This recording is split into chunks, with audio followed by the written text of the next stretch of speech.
Hello, I'm Erin Rogers. Welcome to the Inner Knowing podcast, where it's the invitation back to yourself, your intuition, and your inner trust. We are going to talk about a post I made this week that got lots of traction, which is things I wish I knew before I was intuitive. And so this came about partly because when I work with clients, I notice that they come with a lot of preconceived notions around what intuition isn't or is, or judgments that other people gifted to them along the way. And we spend some time dismantling them. And when I was thinking about it, I was like, well, where was I at before all of this? And I was as bad as anybody. Like, I would say skeptic, non-believer in intuition, kind of probably would have thought you were full of shit, to be honest. I was almost the strength of my annoyance is probably an indicator that it was deeply true for me, and I was annoyed or that it was inconvenient that it might be true. But I was just like, yeah, you're full of shit. Some people might have called me a tough cookie. Strong opinions, loosely held. And so before I came into my own intuitive journey, I would have used things like we in my family talked about deja vu all the time. That was an acceptable thing. There were stories about my grandma that were sort of told. What else was it? Like, you could have a gut feeling, and like I had some knowings for sure. Like, one of my most vivid memories was I was in grade 12, hating school, just struggling and over it. Like, I graduated early because I was like, I'm done with this. And I had applied to this exchange program to go live overseas for a year. And the year that I did it, it was fairly competitive. There were lots of kids. I had a very overachieving grad class in the whole town I lived in. Like, everyone got a scholarship to university. All these provincial players at the top level of sports. And so I applied, heavy competition, and I had said, like, my number one choice was to go to France, which people were like, that just doesn't happen. Like, everyone wants to go to France. You're not going to get that.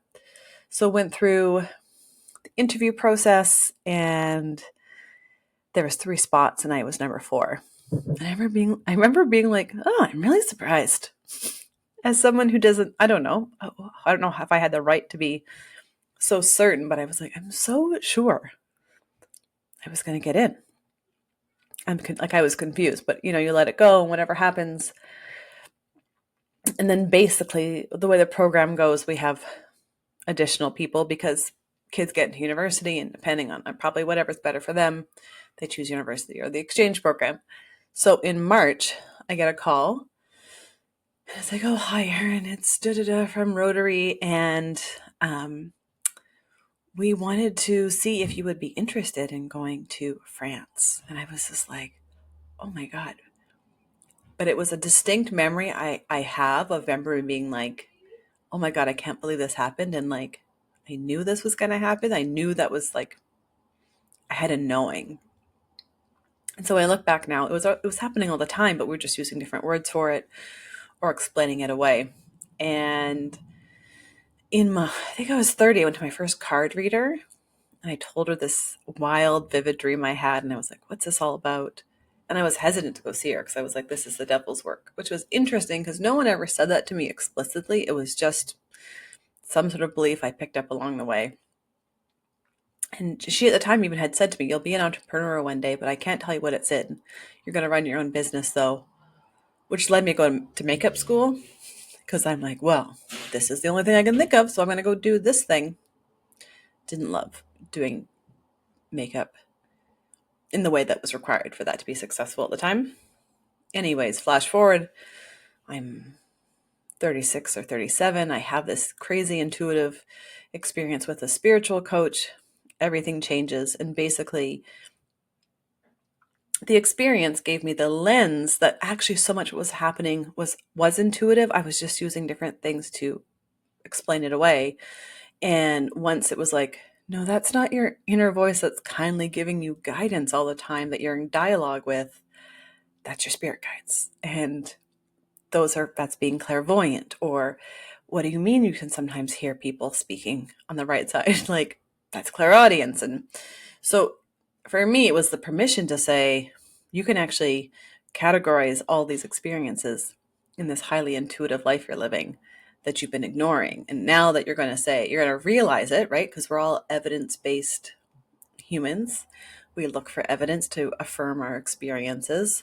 That's why when we do identity work, we want to look for ways to affirm your intuition. That's why I get my clients to do a reverse reflection list of all the things that they've had happen in their life that are intuitive, to start to build the evidence so they can see it.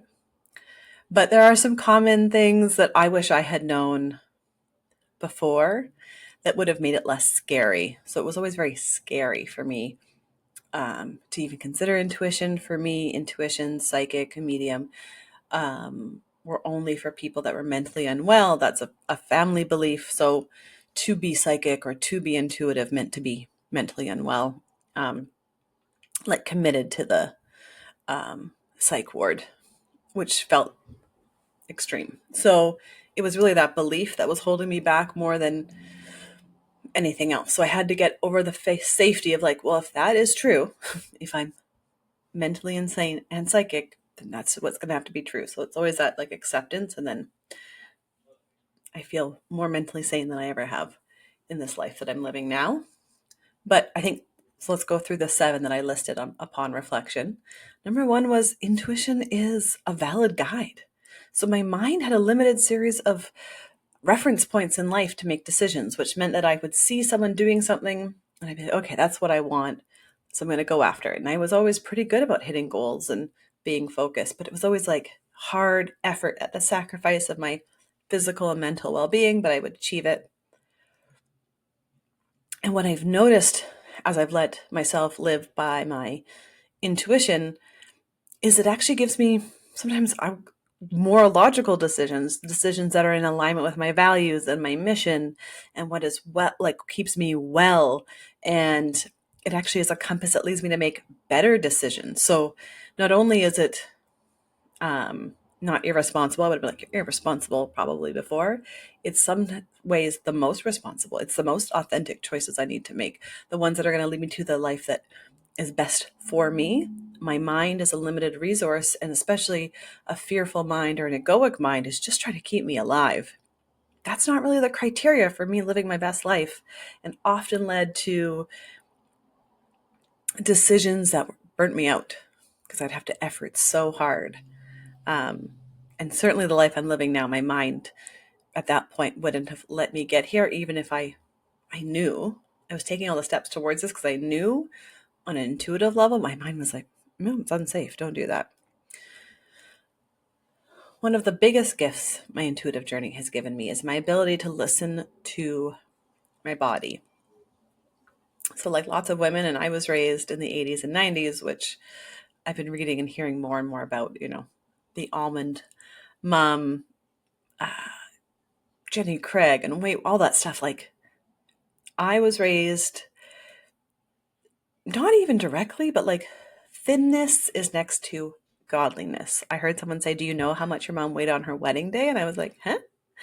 Yeah, we talked about it all the time. To have that as your goal in life meant I really had to always ignore my body and just strive towards thinness, which I never really even achieved. But having that as the guiding principle meant it was really hard to just hear my body, to validate or value health in a real way. It was always just to value the attempt at thinness. And when I let that all go and I became in relationship with my intuition, the fact that my body is the one that's receiving all the energy, that's telling me what's happening in the field around me, that allows me to know what feels good and in alignment and what's not in alignment, that tells me to turn down a different street because it isn't safe to go that street. What a gift it has been to be in relation to my body in a way that I never expected. And I had to ignore my body because my body was already being a signal to be like, girl, you're not doing this. This shit's bad for you. That was an inconvenient truth because it was counter to what my mind believed I needed to do to survive. So my relationship with my body has improved wildly. And there's some things I've had to do to support my internal system, but like I without effort was able to like release weight that was just protective, which was so beautiful for the first time in my life. And I'm like, oh, this is the body I was expecting. And all those protective layers began to melt away. And I see it happen to my clients too. Rarely is it the goal, but it's a really great byproduct of living in alignment with your intuition, following your core desires, trusting yourself, coming into your own authentic desires and making choices from that place means that you don't have to be so protective of the space around you, and your body doesn't have to act as a protective layer for you anymore. It can begin to just function in joy and movement and not storing all the energy because you're not processing it, because you're avoiding it, because it's inconvenient for your brain. Another one, I'm not so fearful of making mistakes. In fact, I would say I have a totally different relationship. I still struggle that my lot in life is to learn through doing. Sometimes I just want to get it right the first time.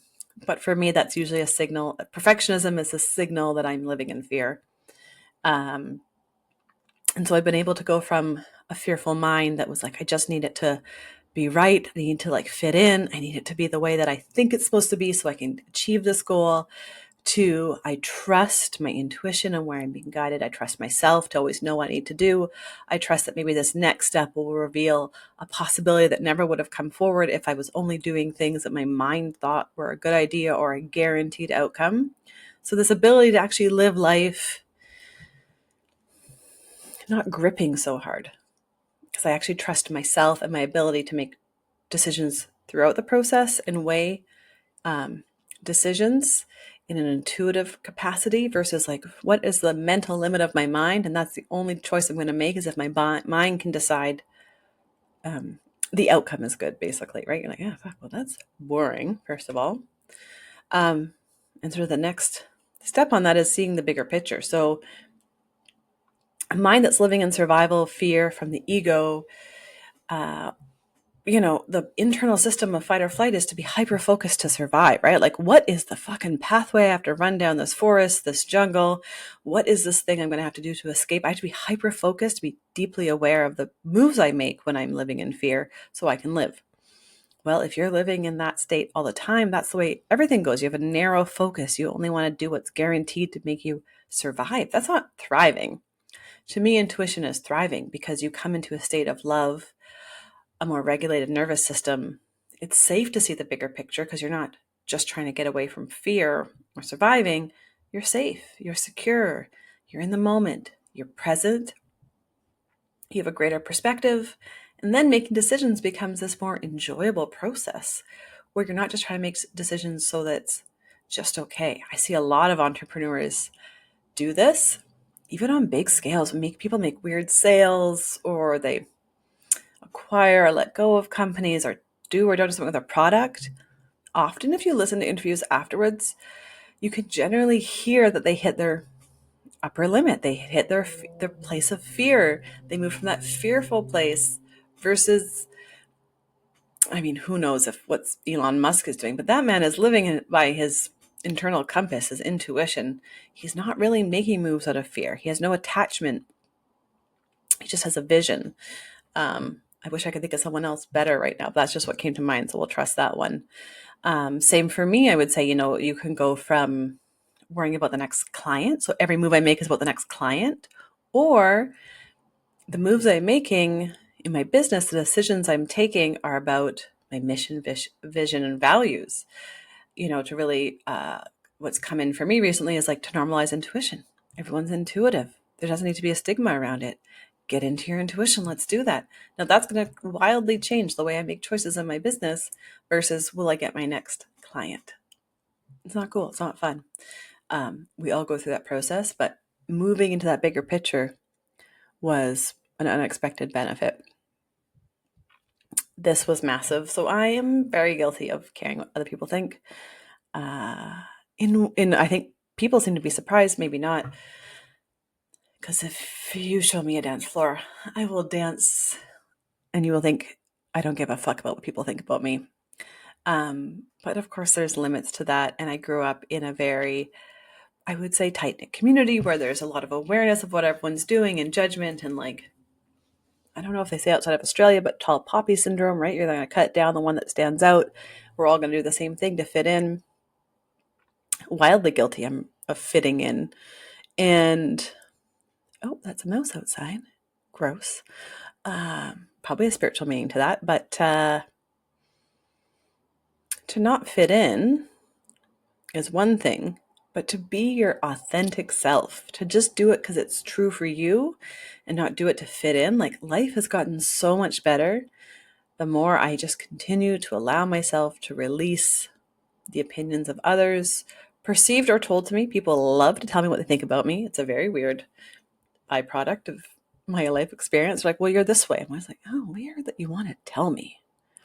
Not that I'm asking.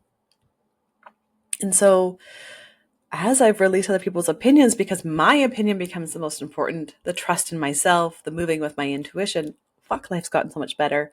And on top of it, I've welcomed in so many cool people into my life that never would have seen me if I was doing all this weird shit to make sure these other people like me that I don't even like. I'm always like, but I don't like everybody, but I certainly want everyone to like me. It's a really weird part about being human. I didn't expect intuition to help me be in alignment with my truest desires. I kind of thought it was just like this cool predictive, I could see things. I didn't realize intuition would help me take intuitive steps I probably wouldn't have taken, to step into the relationships I was desiring, the career I was desiring, friendships, experiences, moving. Like, I knew how I wanted to feel, which came as a byproduct of being in my body and working on my relationship with feeling. So I knew how I wanted to feel. And I knew, especially after COVID, I really wanted community. That was super important to me. This experience of being isolated was horrible. But if you had told me that I was going to find what I was looking for in Tulum, I'd been like, get fucked. Tulum was, seriously, I was like, there's a bunch of fucking douchey influencers who wants to live in Tulum. Like, had I been there? One time, 2010. Nothing that was happening now was happening then. But my intuition told me, after I'd listened to it for years, so I was like, well, let's go and see what happens.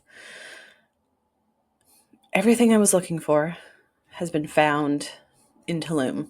And it's wild. So it was really that it led me to my desires.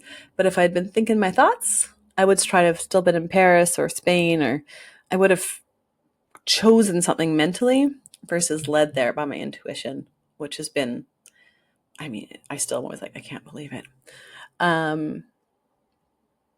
One that I think is a really interesting, maybe even edge that I'm still working on, is stepping into my personal power. So if you ever meet me in person, no problem. I'm like, here's the what for. I will happily share my thoughts, but stepping into my personal power online has felt deeply challenging. The permanence of opinion to live on the internet that I can't go back and necessarily change, but I can always change my opinion and share it as I go, as I learn. That was painful for me. Partly also the weight of other people's opinions in there. But it's like, you know what I can do? I can begin to be in deep relationship with myself and be like, this is what's true for me today. I do my best to always share from love and authenticity. And if I change my mind, I change my mind. And that's life, because I'm meant to acquire knowledge as I grow and learn and be. And if I'm going to show up on the interneties, then my job is to say, I've acquired more life, experience, opinions, knowledge that have informed me to have a shift. And I always do my best to share from where I'm at. And no one said I had to have the same opinion the rest of my life. And so to step into that and feel more empowered to share has been really cool. I think, it's funny. You just think intuition's one thing, and it's like all this other crazy cool shit happens because intuition is the invitation back to yourself. You have to be in the present moment, trust yourself, be in relationship with yourself, continue to let go of the energy that keeps you from connecting to yourself, which naturally brings you into a more connected place of power, of who you really are. We love that. And then the one I started with, I'll end with as well. My bonus lesson was I wasn't crazy for listening to my intuition. Literally, that was so many conversations, so much crying. We can talk about the witch wound for sure, my own family history of mental wellness or health. There was a lot in there for me. So it can be tricky because I want to just like acknowledge that both could be true, both could not be true. But it was because I finally really trusted myself and was like, no, I'm not mentally unwell because I'm intuitive. Those two things aren't hand in hand, and they can be. So this is my big PSA for intuition. Get into it. Everything that you're afraid of happening probably won't happen, or you have everything you need to mitigate it. Intuition is really the most authentic part of you. We're all intuitive. It's just a choice of how deeply we want to be in relationship with our own intuition. And I promise you, life gets easier, not because it's simple, but because you're moving from who you truly are. So you don't have to think and figure it out and anticipate and assess and analyze. You just get to be yourself. That's a pretty great reward for becoming more intuitive, for even just saying, I am intuitive. I'm so excited to discover who I am and take intuitive steps to get there. If you want some support with this, I have a quiz. I love quizzes, so you could take the quiz and discover your intuitive type. It'll lead you to some additional resources to grow your relationship with your intuition. You'll also get on the email list. I do not email you regularly. In fact, I've emailed nobody so far, but we are going to email you and tell you cool things and ways that you can grow your intuition in community, potentially in courses. And what's currently available is working with me one-on-one, which I'm obsessed with you, so I would love to do. You can fill out the application on my website. We can get jiggy with it, but lots more good things to come. I love you. You're intuitive. You got this.